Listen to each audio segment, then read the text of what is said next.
आज हनुमान जी की बड़ी याद आ रही है। फिर एक प्रसंग हनुमान जी का याद आ गया। हनुमान जी पूरे दिन राम जी के साथ रहते थे, लेकिन जैसे ही रात्रि होती राम जी कनक भवन में जाते सीता जी के साथ, तो सखियां वहीं रोक देती हैं, हनुमान जी इससे आगे नहीं जाना। ये राघव जी का अंतःपुर है, उनका निज कक्ष है, यहां आपका प्रवेश वर्जित है। और 2-4 सखियां चली जाती, हनुमान जी कहते ये भी तो जा रही हैं। बोले वो सखियां हैं, सखियां जा सकती हैं, पुरुष नहीं जा सकता कोई और।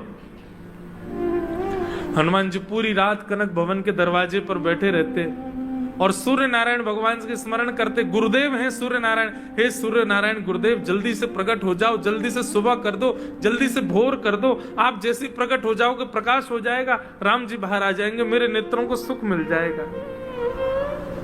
दर्शन को नैना तपे, वचन सुनन को कान, मिलवे को हिय रात पे, हिय के जीवन प्राण। ठाकुर जी, हनुमान जी महाराज ऐसे व्याकुल रहते थे। एक दिन राम जी सुबह सुबह जैसे कनक भवन से निकल करके आए, हनुमान जी को देखा आंखें लाल पड़ी हैं, आंसू निकल रहे हैं। राम जी बोले क्या हुआ हनुमान, ऐसे क्यों हो रहे हो, आंखें लाल आंसू क्यों? हनुमान जी बोले दर्श बिन दुख न लागे नैन। हे नाथ, आपको देखे बगैर मेरे नेत्रों में बहुत दर्द होता है। ये रात में आप कनक भवन में चले जाते हो, पर उस समय मेरे प्राण निकलने को रहते हैं भगवान। मुझे लगता है किसी दिन यदि सूर्य ने आने में विलंब कर दिया, मेरे प्राण निकल ही जाएंगे। मैं आपके दर्श के बिना नहीं रह पाता भगवान, मुझे 24 घंटे आप दिखते रहो, ऐसी कृपा करो ना मेरे ऊपर।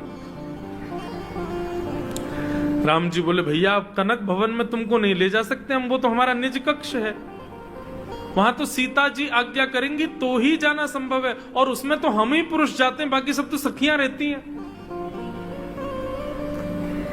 हनुमान जी बोले मैं सखी क्यों नहीं आ गया, मैं पुरुष बन के क्यों आया, मैं भी सखी होता तो मैं भी दिन भर आपके संग रहता, रात में भी रहता। हनुमान जी महाराज सीता जी के चरणों में गए, रुदन करने लगे। सीता जी बोली क्या हुआ वत्स? बोले कि आप अनुग्रह कर दो, मुझे सखी बना दो। हनुमान जी से बोले।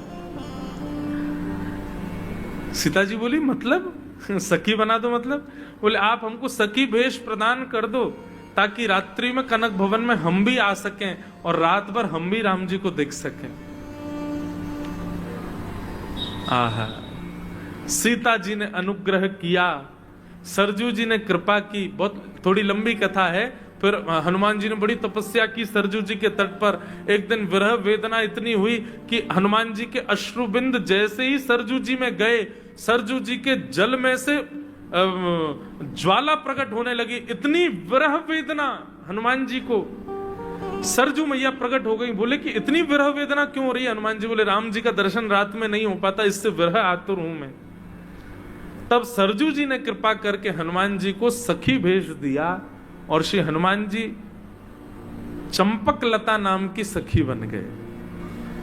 सूर्य उदय से लेकर के सूर्यास्त तक तो हनुमान जी के वेश में रहते, और जैसे ही सूर्यास्त होता हनुमान जी एक सुंदर चंपकलता नाम की सखी बन जाते, और कनक भवन में भीतर जाकर के राम जी जब अपने शयनशैया पर पहुंचते तो दूर बैठ करके वीणा वादन की सेवा से राम जी को सुलाती थी हनुमान जी। ये कथा हमने क्यों सुनाई? ठाकुर जी आपकी भक्ति में कुछ नहीं देखते, आप तड़प कितने रहे हो उनसे मिलने के लिए ये देखते हैं। आपके अंदर जिज्ञासा कितनी है, उत्कंठा कितनी उनसे मिलने की।